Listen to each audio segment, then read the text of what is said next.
Dottie has been with the Texas 4-H since 2015. Dottie joined the Texas Youth Livestock and Agriculture team after 4 years of serving in various student technician and graduate assistant roles with Texas A&M AgriLife Extension. In her current position, Dottie provides leadership to the nation's largest and most robust cattle validation program, helping to ensure the integrity of steer and heifer livestock projects.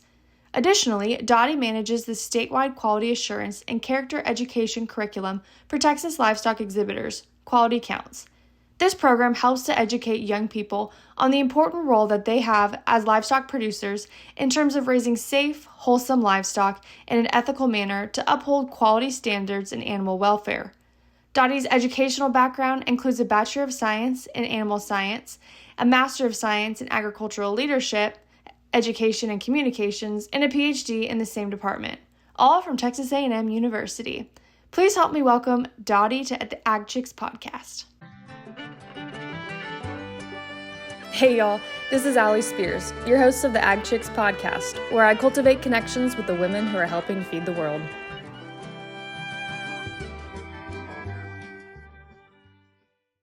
Dottie, very excited to finally be sitting down and doing this with you. I think this is a probably very overdue episode to have done.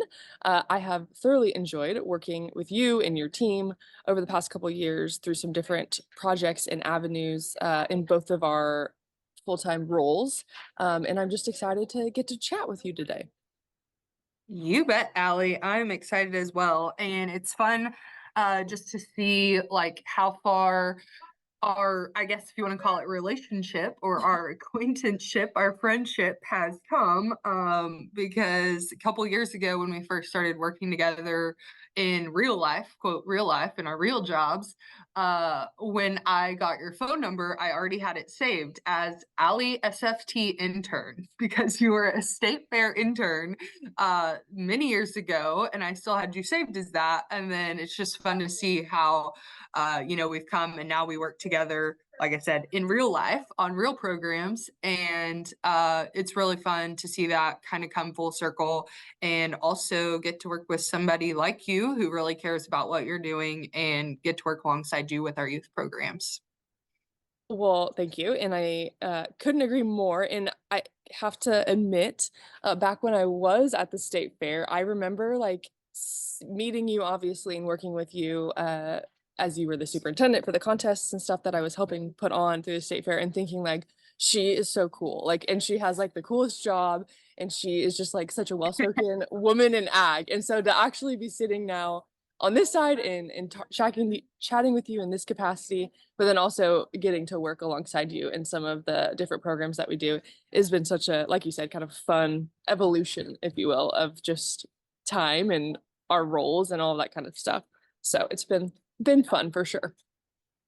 You betcha.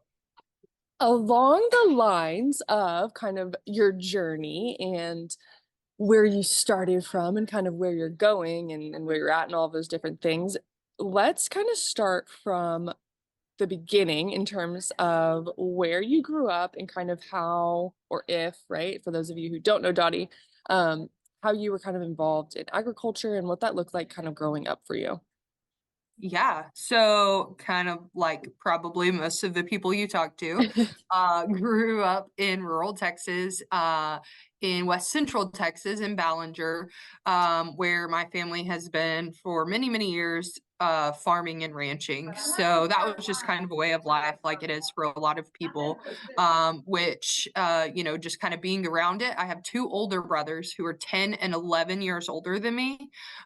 So quite literally, when I was born, they were already showing livestock. So, aside from also just helping around my uncle's farms and ranches, they were already raising livestock to be shown when I hit the ground, so to speak. So I was around it from day one, and was dragged to stock shows, along with them, and was pretty much just immersed in it ever since. Kind of grew up being their little sister for quite some time. And then by the time it was my turn to start showing, they were actually already off to college. So then it was kind of my turn to take the reins and start my 4-H and FFA and livestock showing journey on my own. So I did grow up showing sheep and pigs and goats, but most heavily on the sheep. That's kind of where my passion lied, and did that pretty extensively throughout my 4-H and FFA careers, and also judged livestock, public speaking, educational presentations, the whole works. My mom was definitely one of those 4-H moms, so pretty stereotypical, kept me involved in everything that we could. And at the time, of course, like many of us, we balk at our moms for all of the things they make or encourage us to do. But, Right. looking back, that was absolutely the most important and the most critical things that I was doing at that time that would help shape and kind of prepare me for the rest of my life and what would end up being my career and really what I love to do. So I give her a hard time, but I'm also sure to let her know that I do appreciate that now. I actually recently just got a grant that my husband and I that were, really fortunate to receive, but it's very heavy on record keeping, and there was a long application process and all of these things. And I was like, man, Jane, that really came in handy when when I had to do this. And she was like, see, Dottie Ann, I told you that this would be, this would work. And so it really is. So for anyone listening, I encourage you, to do that if that's what your family does. And that really is just what we did. It was absolutely just ingrained in us, what we lived and breathed. And thank goodness we did, because now here I am. And like you said, I won't agree that I'm very cool, but I do have the coolest job in the world. And so I will agree with that part. So kind of how I got into this role. When I was at A&M undergrad in animal science, I started working as a student worker for AgriLife Extension in our administration office, so on Okay. campus, as a student worker, and just kind of evolved from there. So did everything from, paper clipping and filing papers, and worked myself up to where I am now. It's kind of a different journey or a different path than most extension specialists, because I was never a county extension agent. So that's a little bit unique in terms of that aspect of it. So I did go from student worker to a graduate assistant with AgriLife Extension, then in kind of a part-time role with Texas 4-H Youth, Livestock, and Ag, which is where I am now. And then that evolved over time into my extension program specialist role, which I'm in now. So absolutely, my kind of 2 cents about 4-H and FFA and the livestock project. I know I'm pretty biased, but I think it's pretty important, and it did work out for me. And I am also lucky to be on this side of the fence and see how impactful it is for young people all the time, whether they go into a profession directly related to 4-H or FFA, or whatever they're doing. It's really cool to see how impactful and how important these programs are for young people as they kind of go out and start their own careers. For sure. And I think I want to kind of come back in just a second to those programs and kind of your specific role within developing those. But going back just for a minute into college and at Texas A&M, studying animal science, did you know at that point, or like even coming into college, that you wanted to be involved in extension as a career, or was it a completely different plan coming in? Yeah, so coming in, it was like God and everyone else who Right, goes animal science, and that it was that I was going to be a veterinarian. right, right. Absolutely not. I cannot even fathom the thought of that at this point. So that's always fun to see that kind of shake out. But no, being a vet was not in the cards. And it wasn't even completely because of the chemistry and sciences, which is where most people fall out. Right. I just kind of finally realized, no, that's a silly plan. Like, that's just not for me. Again, just a little plug to, keep an open mind. Even if that's what you come in it as, it's kind of, go two ways. You get to one hard class and say, to heck with this, not going to be a vet. Or you kind of dig in and say, well, this is what I've always said I was going to do. It's up to me now to kind of follow through with that. I need to do this. I need to stick to this plan and become XYZ, whatever that is. So I would just encourage young people to keep an open mind. The whole point of college and the point of internships is to kind of see what's out there. So that was the original plan. I think the plan evolved a little bit over time, Right. but where I really got hooked was my internships with major livestock shows. So Okay. I did several internships at, San Antonio, Houston, Austin, State Fair.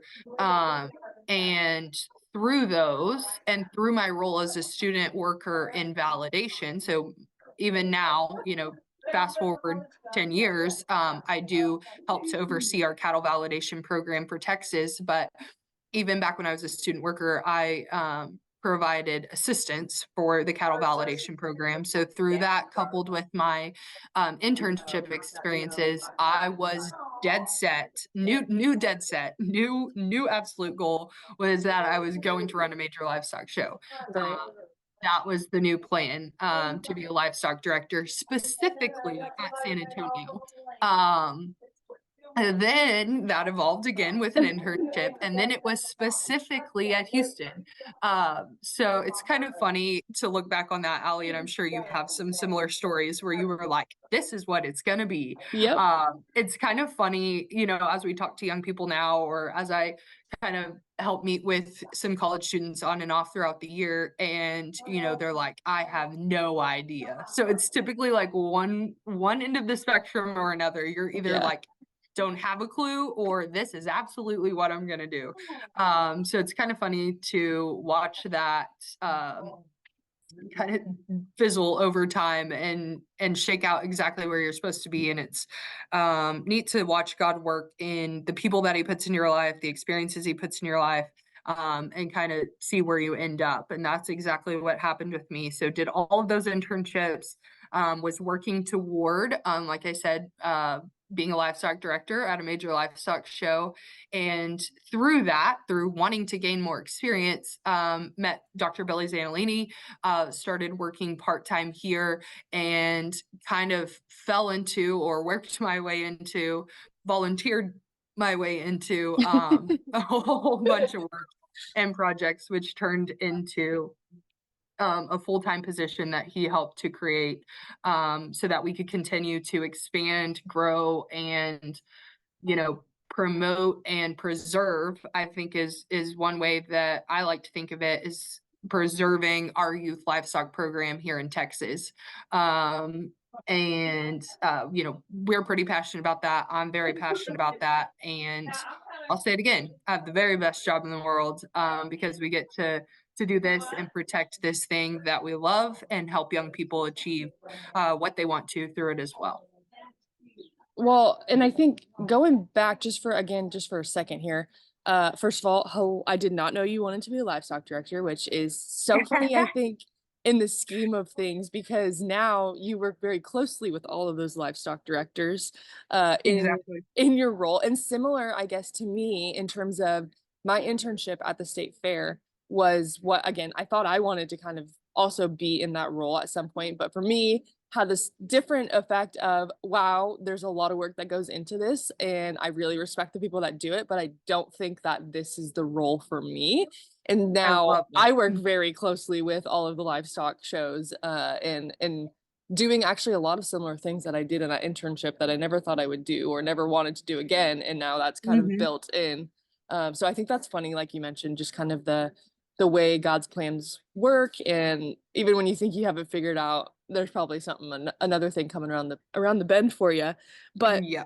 the piece about preservation, I think, is something that is so important. in today's world that we live in. You know, and I do this every time I tell my guests, we're not going to go down the rabbit hole of something controversial, and then something comes up in our conversation, and then there's something I feel like we have to address. But I think you're the perfect person to do this. Um, the way the world has kind of evolved, shifted, whatever you want to say, I think there's a bad rap sometimes about agriculture and just kind of maybe the things and the procedures and processes that we do as an industry. But from your perspective, working with the individuals and the youth that you do, what's your take on kind of that piece of preservation and the role that youth play in continuing our industry? Which Yeah. is a, So which is a loaded question, I know. So hey, no, I love it. This world I live in. And so, yeah, no, this conversation is fun for me. So no worries there. But I think youth are not, I won't even say important or crucial. They are absolutely the key to how we continue to preserve and protect, the agricultural industry, our youth livestock industry, our youth livestock show industry. Young people are the ticket. So when we look at people, Ali, like me and you and Dr. Zanolini and others that we work with, FFA representatives, our major livestock show officials, anything like that, people don't really want to hear from us. They see us, they see that we have several degrees, all from A&M, and they turn up their nose and say, well, we don't need to hear from you, we know what you're going to say.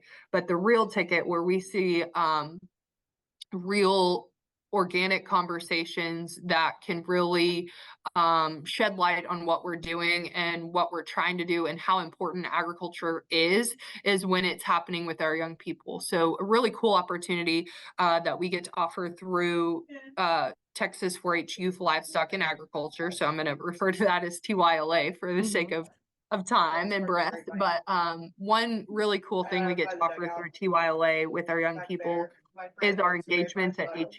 So HEB is a signature sponsor of ours and a very,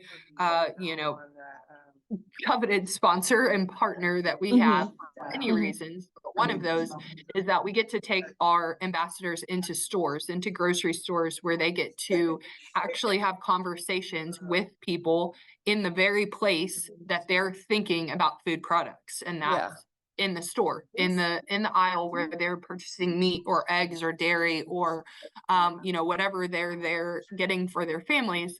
And our young people get to have a candid conversation with them about where that came from and what that product means for them being the young person, before it even reaches the grocery store. So typically these happen around the same time and around the location of a major show. So let's use San Antonio as an example. Our young people will go to different HEB stores there in San Antonio and talk to consumers about, let's say they're in the meat aisle and they're talking about beef and how, for 11 months prior to that, from February, they've been raising a beef animal for the show. And what that means is so much more. They get to go in and talk about, not only how much they cared for and fed and, helped this steer, grow to the 1,300-pound project it is now, but how much that relationship and that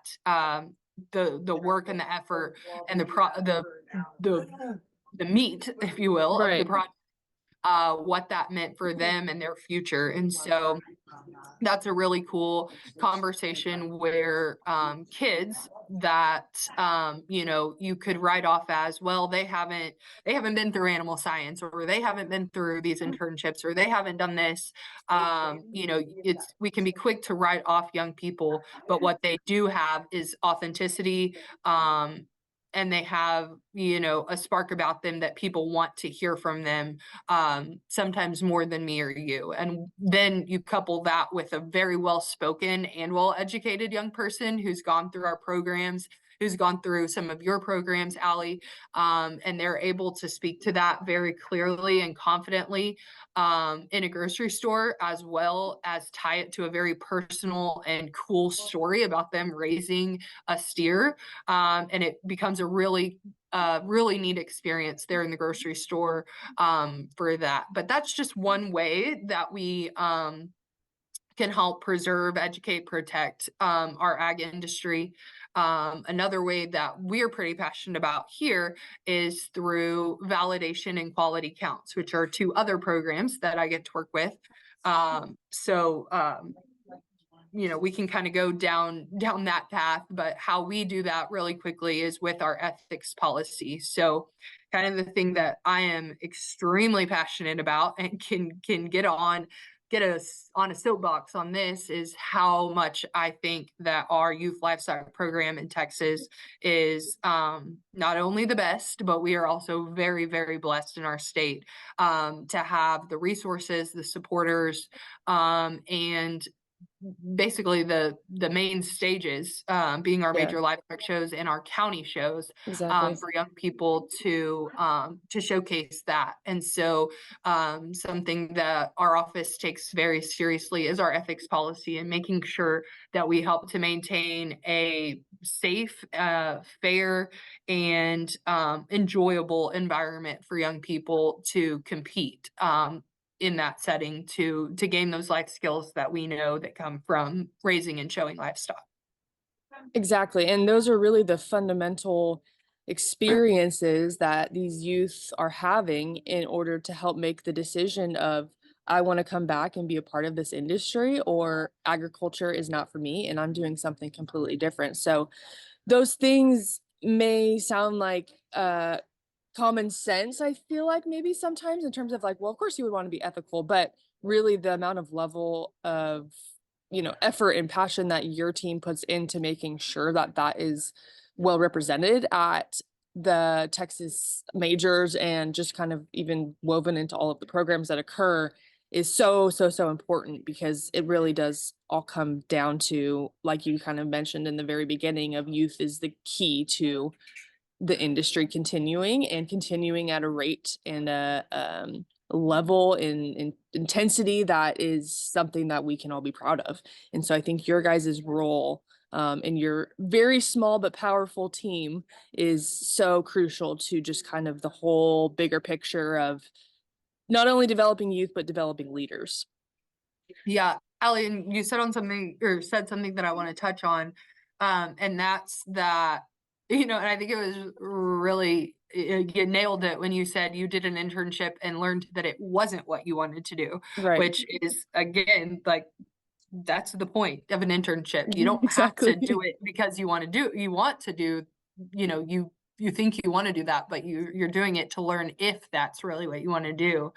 And so another thing you said is we're raising, you know, good young people who are going to be leaders. And I think that's so important, because at the end of the day, you know, I want as many of these youth that comes through our programs to be involved in agriculture as we could. In fact, I would love for every one of them to be, you know, agents and ag teachers and help continue this. But I know that that's not reality.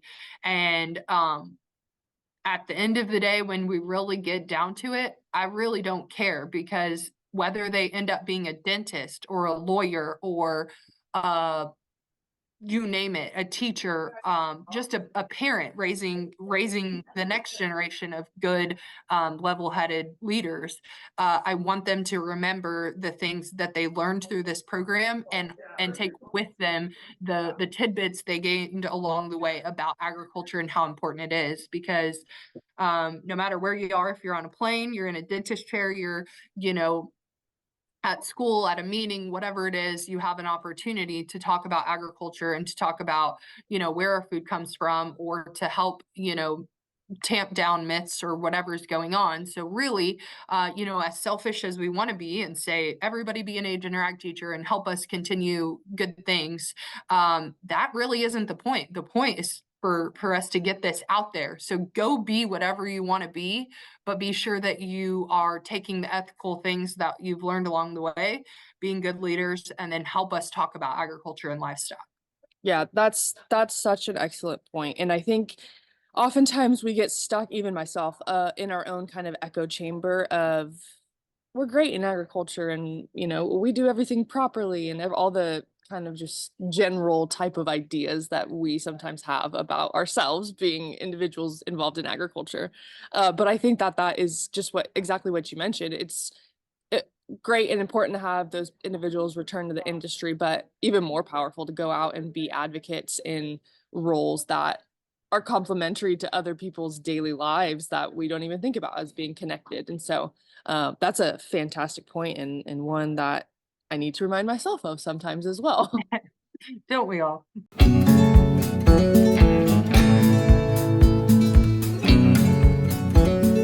By ranchers for ranchers. Together, let's make ranching easier. Previously known as Cattle Vac Fox, Strayhorn has rebranded to better match their ability to push the envelope in creating innovative animal management products to serve the ranching community. Strayhorn is rooted in tradition and ranching legacy, but they believe in the opportunity of looking at things with a new perspective to drive the industry forward. Check out all of the things that Strayhorn has to offer you and your herd.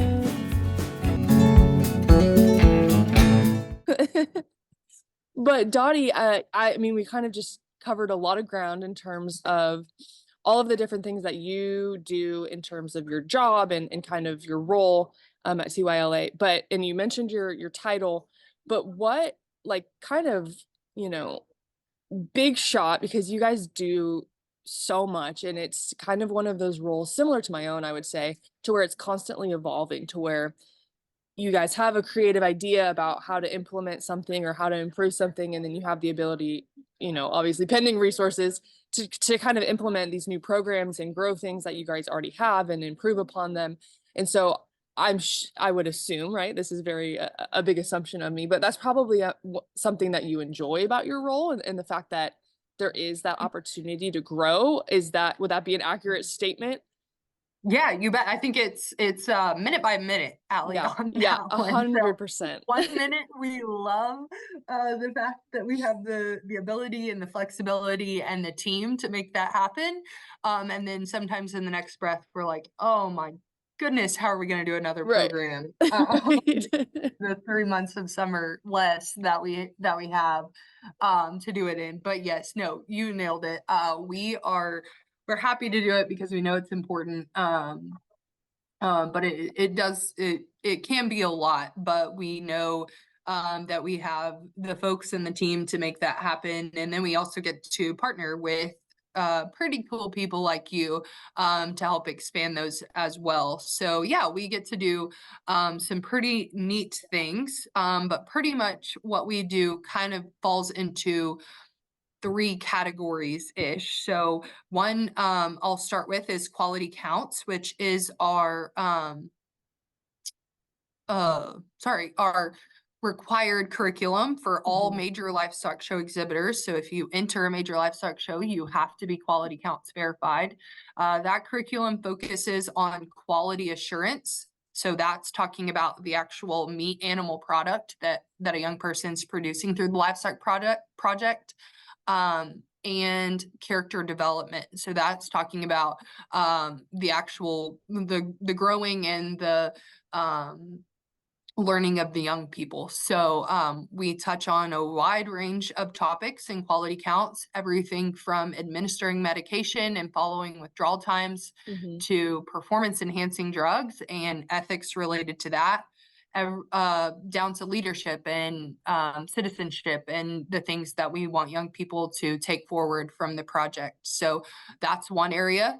The next area would be our livestock validation program here in Texas. So specifically, our office oversees cattle validation, so steers and heifers. So we validate around 12,000 head of cattle every year between steers and heifers. And so we oversee not only the paperwork and the logistics side of things for that, but also, like I mentioned, our ethics policy and making sure that that continues to be a living document that we enforce and uphold throughout the year for livestock projects. So that's kind of our set of rules and standards for livestock projects to help ensure that young people are getting those experiences. So we know that things like leadership, ethics, citizenship, all of the great things that come from this aren't like a channel, Allie, right? So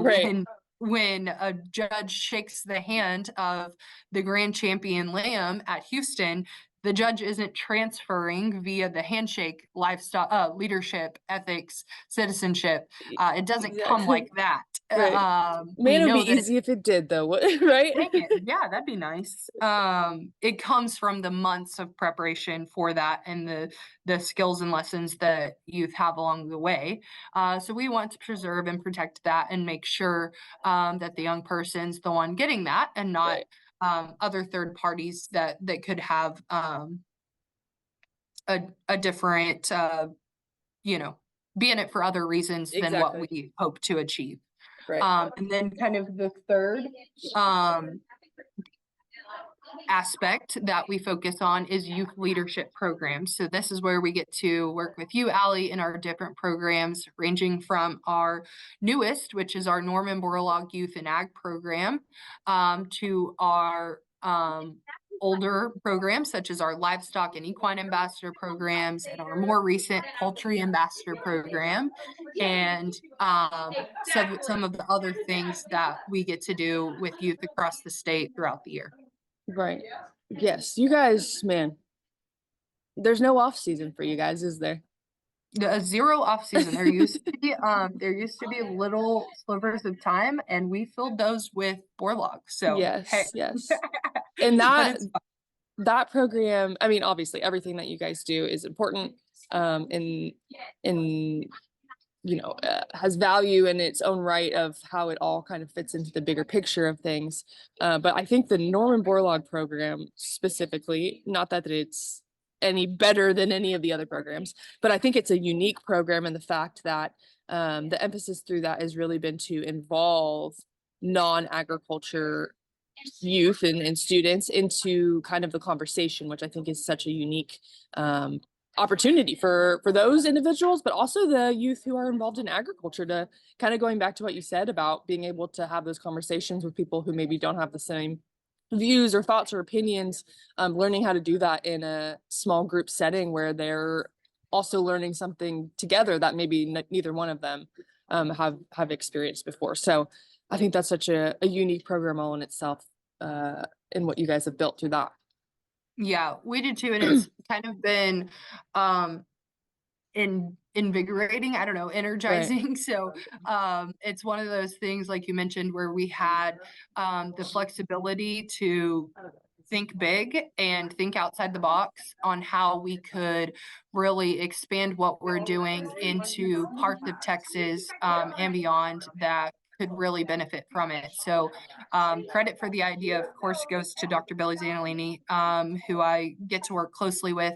But his idea kind of started on paper, and we started etching it out, and then it just grew and changed and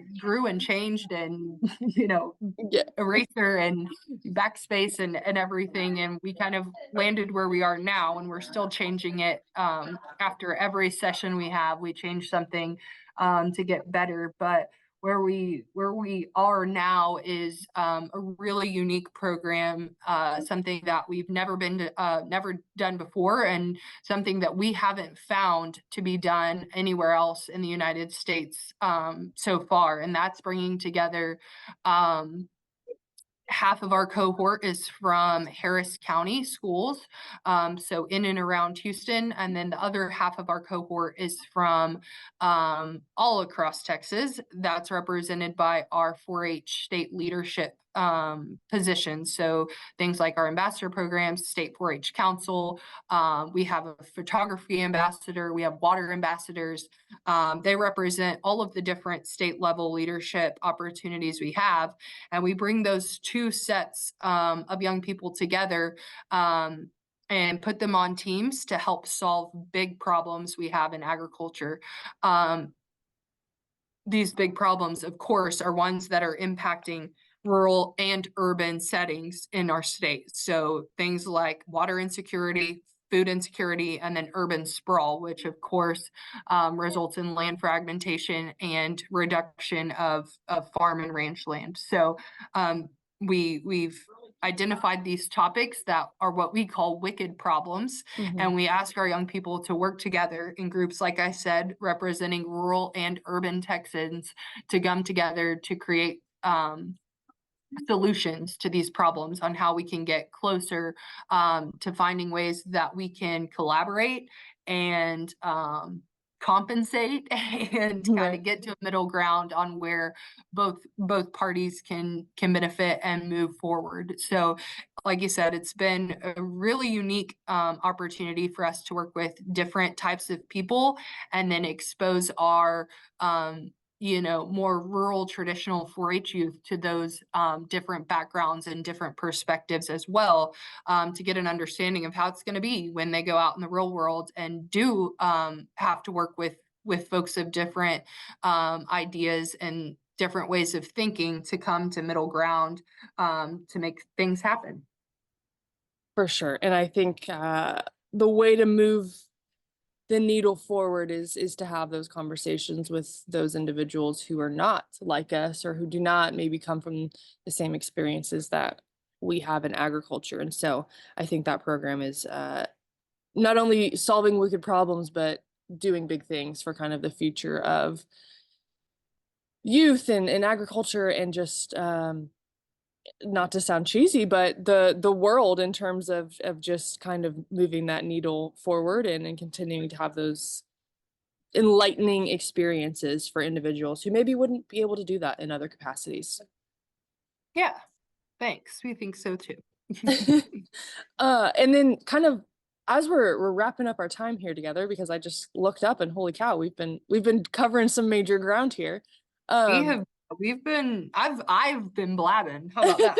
No, it's been great because I also feel like we don't get to have just these conversations, right, about the things that you guys are doing and the things that you're doing and the programs and the all of the things that you guys have going on and just the impact, like truly that it does have on Texas and agriculture and all of the things that come with all of that. But that being said, I don't know what your thoughts or perspective on this would be. I mean, I think I probably have a good idea, but working with, and this is my thoughts of kind of just my personal reflection lately on some things. I've been to some events with high school students and some involved in agriculture and some not involved in agriculture. Um, how would you describe the students that you guys get to work with on a daily basis or a weekly basis, whatever the situation is in terms of your interactions with them between stock show season and these ambassador programs? What, like, how would you describe or kind of or what are kind of the caliber of individuals that you guys are working with? Because I know personally, obviously, just from interactions with those youth, but also just having interactions with some individuals who are maybe not involved in agriculture. And again, this is nothing against them. It's just I think it's important to highlight the level of these youth and the ability to have the conversations that are difficult, because again, this is my perspective and I'm putting probably words in your mouth here, but I think that they are second to none in any setting that you put them in. But what has kind of been your guys' experience or your experience of working with these youth that are taking the initiative to be involved in these programs? Yeah, well, I'm definitely biased, but I think that they're top notch, especially when they get to the point that we get to work with them at our state level leadership programs. It's really the cream of the crop, and we put them, up against other students at other events, and there's no question that they are, respectful, professional, well spoken. And just willing. I think the biggest thing for me, it's great to see a young person who is confident, collected, and put together. But Right. what is the extra cherry on top for me is someone who's willing to do whatever needs to be done. Right. So what's super fun at, we see it a lot. It's fun to, teach all this stuff and, hope that it sticks throughout the year when we're doing programs and things. But then when we get to a show and you can see just it's not an experience that we set up. It's not a program that we planned and put together over months. It's just happening. And they're just good people doing good things with their peers, with their fellow exhibitors. And they're just doing things together and doing what it takes to get stuff done, no matter how dirty or boring or hard or uncomfortable those situations are. They're willing to do it. And I think that's what kind of sets our young people apart. Again, I'm biased, but I think that's true. However, in this specific role, in our specific office, we get to see the very, very, very best. And we also get to sometimes see young people who have fallen from that place for a little bit, whether it be a mistake or many times decisions by adults who put them into difficult positions. And we get to sometimes see when young people are at a more difficult spot in their young adolescence, Right. when they're in high school and things get hard and, you got a lot of decisions to make and a lot on your plate. And so we get to see some of the very best times of their high school career and some of the lowest points of their high school career. Both are learning opportunities, and it's cool to see when they kind of pick themselves up, say they're sorry, and move forward. And then you get to see them down the road, and they're good people doing good things for other good people. And so it kind of all comes around, but we do get to see the highs and the lows. And at the end of the day, even still, I can, hang my hat on the fact that the young people coming out of our 4-H and FFA programs are undoubtedly more prepared, and more flexible and adaptable to situations. I think one way or one word that might be able to sum it up is that they're teachable. It doesn't matter, like we said, if they go into, extension, or they go into, at a major livestock show, or they do become something completely removed from agriculture, in another industry. At the end of the day, they're going to be malleable and coachable in a sense that they will be able to take feedback and criticism and move forward in a constructive way. And so I think kind of one case in point that I just heard yesterday, I guess. So big event just happened here in College Station. For those not in College Station, it's just a really big quote community, but we're in a really large community Right. here in Bryan College Exactly. Station, but like a countywide, I guess, Right. community service effort by college students, where they go to different people's houses, places of business, etc., and do community service work, whether that be, painting fences or putting down grass, or I don't know. There's a wide Exactly. range of things that they do. But one thing that I heard from um, a person in the community is that she said that she always knows when the young people came from 4-H or FFA background, Yeah. because of the way that they listen, how respectful they are. And then once given direction, they just get down, get dirty, and get to work. And so I think that's kind of the best way in a true real world situation. No matter what they're doing, when it comes down to it, they're ready to work and put in the effort to get an intended outcome for the good of what we're trying to do. Well, for sure. And that was my very long-winded question that was, evolving as it was coming out of my mouth there for you.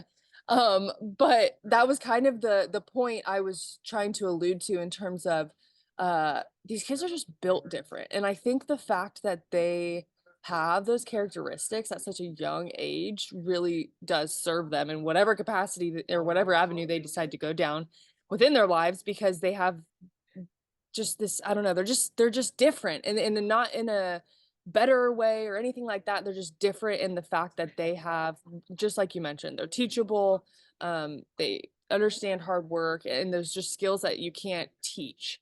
But these programs help to foster. And so I think there's just so much to be said for that, from a developmental standpoint, for sure. You betcha. Hey, I mean, you asked a long-winded question. I gave you a long-winded answer. So there It you works, go. right? It works. Oh man. But and I said this, but last kind of little um question here for you, and I really want to bring this back to you because I feel like we've talked a lot about the work, the important work that you've done, and that you're currently doing. But what does life look like for you right now, Dottie, with two adorable little boys, in a family, and all of that, in terms of kind of where you guys are headed, and what's going on in your own personal life right now? Yeah, what's going on is a 2.5-year-old who speaks a lot and very clearly, and is not afraid to say what is on his mind. And then a very, very cute and sweet 8-month-old. And they're both really, really, really fun. And we're having a lot of fun exposing them to all of this stuff. So livestock and ranching and just this way of life that my husband and I grew up in, and we want to make sure we go back. I think I've said these two words a lot, but preserve and protect. We're trying to do that for those two little boys as well, and make sure that we expose them. At least, maybe I joke, I am not a sports person. I don't even watch it. Like, I didn't even know March Madness was happening until somebody mentioned it. I don't like sports, but I joke, maybe I will be in the stands cheering for these boys, but with any luck, we'll be hitting the road to livestock shows and stuff. But we'll do whatever they want to do, but we at least want to make sure that we expose and instill in them the stuff that we know works. And that's what everything we've been talking about, Allie. So it's been fun to get them out. We get to live on a little piece of land in Caldwell, and we have some cows, we have a tank, and we love just being outside doing all of that type of stuff. A real funny, just short little aside is Yeah. a petting zoo came Oh to gosh. my son's daycare. And I'm talking about the 2.5-year-old now, and he took it upon himself to handle a pig down its top and on its loin, like he sees us doing to sheep all Oh the time. my So, goodness. just kind of a tribute to how much that they do take in, whether you think they're paying attention or not. We love watching my nephews show sheep, and we're always watching them on live streams, and so thankful for that technology so that we can kind of follow along with them in the spring as they go to shows. But I was like, okay, well, Duke's been watching, because here he is handling sheep on this little pig that didn't ask for that at the petting That's zoo. But hilarious. it's fun, and that's where we are. We're just going to keep doing that and keep trying to expose them and teach them as much as we can in this world. And I think kind of a good way to wrap it up is, for me, it doesn't matter. I'll get my popcorn and grin and bear it if I have to be in the football stands. But no matter where they end up, I do hope that they take forward the skills and the stuff that we have to offer through 4-H and FFA and these programs that we do. And so we're just gonna keep pushing them forward with that, and hope that they will take that into whatever they choose to do in the future. Well, I love that, and sounds like you might have a future judge on your hands there. But no, that's awesome, and I'm excited for y'all to continue to watch through Facebook, and obviously when we get to chat, to watch them kind of continue to grow, and all the fun things that you guys get to do as a family. But Dottie, what is a great way for someone to connect with you if they are wanting to learn more or connect or chat? What's a good way for them to get in contact? Yeah, email is the very best way. So that's just my first dot last name at ag.tmu.edu. And Allie, I'm sure you put that in notes or something, Yep, but yep. email is the best way. That way we can connect you with whatever resources or people you need to get down the road that you're hoping to go down, or whatever you're interested in. Awesome. Well, Dottie, I really do appreciate you taking some time to chat with me this morning. I really think our conversation really did highlight so many important things, and we had some conversations that kind of shed some light on some different areas of the industry and different roles of extension that sometimes don't get talked about enough. So, I really do appreciate you chatting with me, and I've had a blast. You bet. Thanks, Allie. Thanks so much for tuning into this episode of Ag Chicks. Don't forget to follow along on social media at Ag Chicks for more agricultural related content, and also be sure to check out your favorite podcast gear from www.agchicks.net. We'll see you next time.